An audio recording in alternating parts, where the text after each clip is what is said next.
We're coming to you live from the Situation Room, and we are following breaking developments out of North Africa.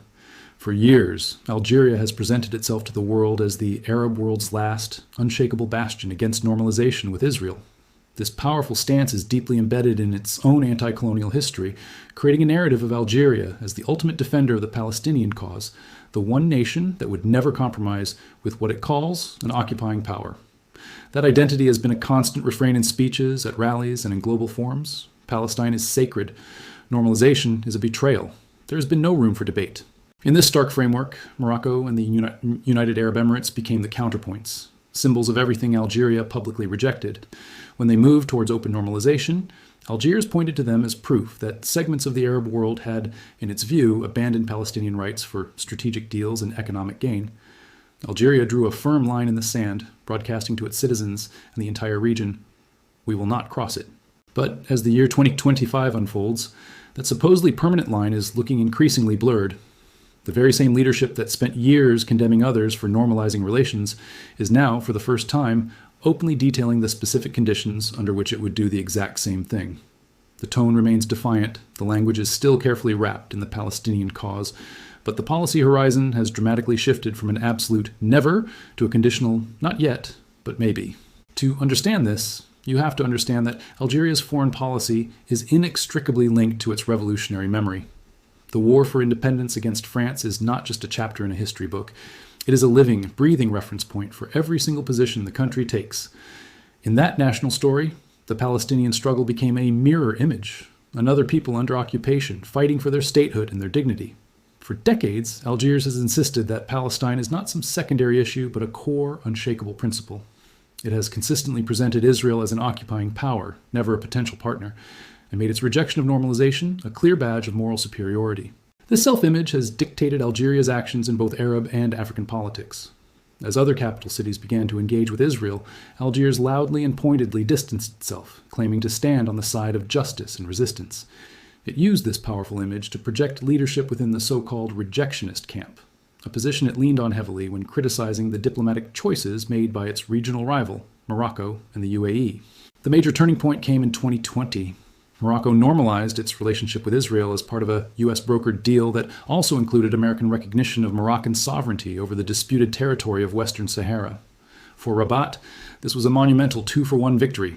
It secured a strategic partnership with Israel and made a critical political gain on the Sahara issue. But for Algiers, this was a 5-alarm fire. The reaction from Algeria was immediate and furious. Officials decried Morocco's move as a treacherous stab in the back of the Palestinian people, and a dangerous move that would open the door for Israeli intelligence and security influence right on its doorstep in the Maghreb. They framed the agreement as a direct and imminent threat to Algerian national security and an unforgivable betrayal of the Palestinian cause. By 2021, the situation had deteriorated so much that Algiers severed diplomatic relations with Rabat, citing a series of hostile acts and explicitly pointing to Morocco's normalization with Israel as a key part of its justification. From that moment on, the issue of normalization was no longer just a foreign policy disagreement. It became a sharp-edged weapon in a much wider and more bitter regional rivalry. Algeria deliberately linked Morocco's claims over Western Sahara to its new relationship with Israel, arguing that Rabat had bartered away Palestinian rights in exchange for recognition of its own territorial ambitions.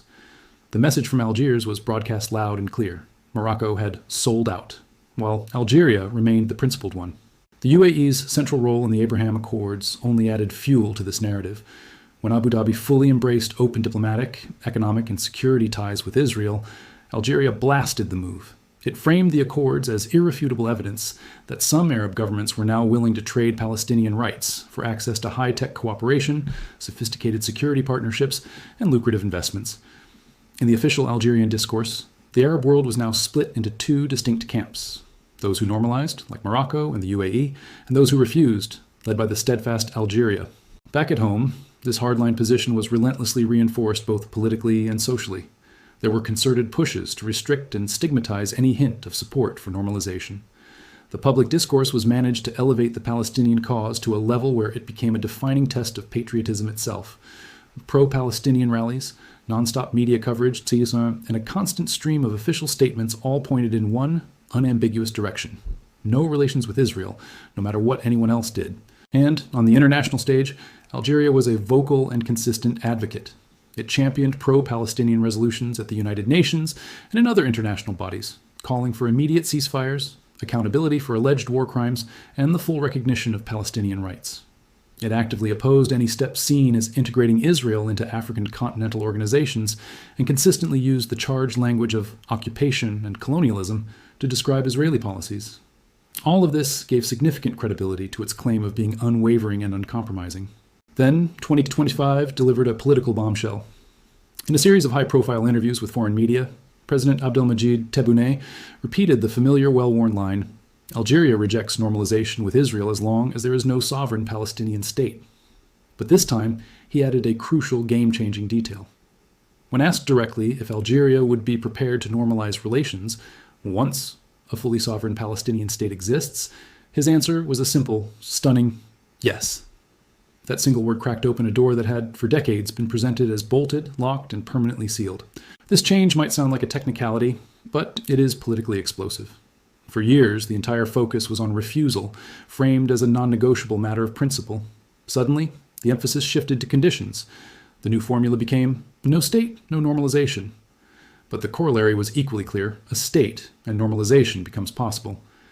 The country had pivoted from a flat never to a clearly defined under these circumstances, yes.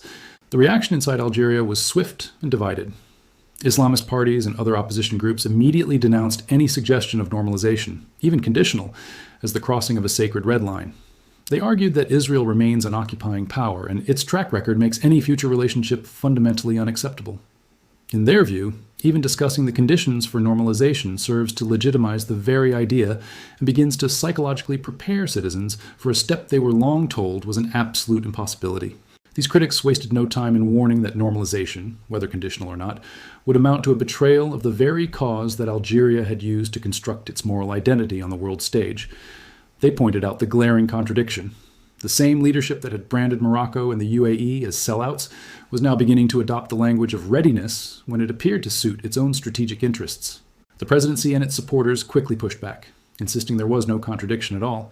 They claimed the official line remains unchanged. Algeria supports a Palestinian state and steadfastly refuses normalization, while the occupation continues. They attempted to frame President Tebboune's comments as simple continuity with previous leaders, not a radical U-turn, and repeatedly stressed that the core condition, full and unequivocal Palestinian sovereignty, remains completely unmet. But regionally, and for many observers inside the country, that nuance is becoming very hard to ignore. Outlining a specific scenario under which normalization becomes acceptable is a fundamentally different position from proclaiming normalization to be inherently and morally wrong. It transforms an absolute taboo into a contingent, negotiable option. Outside Algeria, this subtle but significant shift has only strengthened the narrative of a double standard. Voices in Morocco have been quick to highlight the irony. Algeria cut diplomatic ties with Rabat, partly over normalization, spent years attacking Morocco for its relationship with Israel, and is now publicly defining the very pathway by which it might normalize itself. To them, this is a clear-cut case of one rule for us, another for you. Meanwhile, analysts are pointing out that the economic and logistical realities of the Mediterranean basin complicate any claim of total separation from Israel.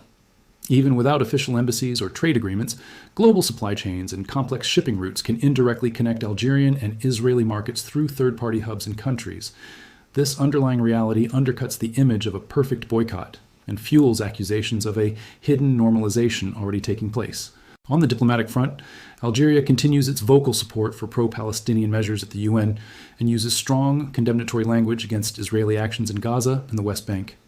At the same time, it applies nearly identical anti-occupation rhetoric to the Western Sahara issue, backing the Polisario Front against Morocco's autonomy plan. Rabat sees this as a cynical misuse of the Palestinian analogy and a strategic attempt by Algeria to wrap a regional power struggle in the noble language of universal principles. Critics argue that Algeria's approach reveals a highly selective application of its stated values. The causes of Palestine and Western Sahara are framed in similar terms when it serves to isolate Morocco and boost Algeria's own regional influence, while other situations are treated very differently. For these critics, the Palestinian cause is both a genuine, deeply felt issue for Algeria and a powerful political instrument to be wielded in its geopolitical interests. All of this is unfolding against a backdrop of immense pressure and regional change. Algeria is facing significant economic challenges and is in dire need of foreign investment, advanced technology, and diversified partnerships. The region around it is shifting rapidly.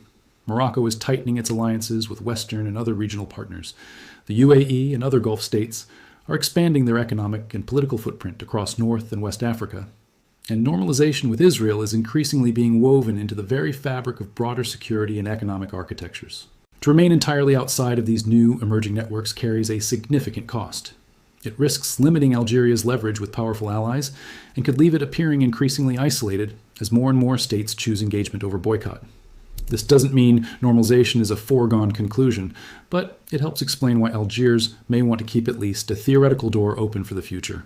The result is a precarious and complex balancing act. On one side, there's the loud emotional rhetoric about Palestine and the absolute rejection of normalization for now. On the other, there's a careful, conditional formulation that leaves room for a future pivot, alongside an economic reality that is far more interconnected than official slogans suggest. Supporters would call this strategic flexibility. Opponents call it hypocrisy. If a real, internationally recognized Palestinian state were to emerge, with clear, defined borders and sovereign institutions, Algeria now openly says it would be ready to normalize. In that scenario, it would almost certainly present the move as the triumphant culmination of its long and principled defense of Palestinian rights, claiming that statehood was the one condition it always demanded.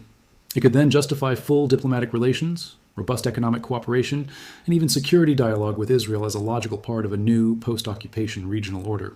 But until that hypothetical future arrives, Algeria remains in a strategic gray zone. It continues to condemn Morocco and the UAE for their normalization. It still brands itself as the unwavering shield of Palestine. And yet, its own leadership has now given a clear answer about what happens after the state. And the gap between its words for others and its plans for itself is becoming increasingly visible to the entire world.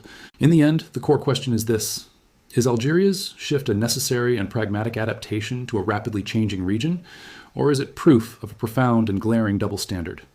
The answer may simply depend on your perspective. For Algeria's leaders, the story they are telling is one of principle plus conditions.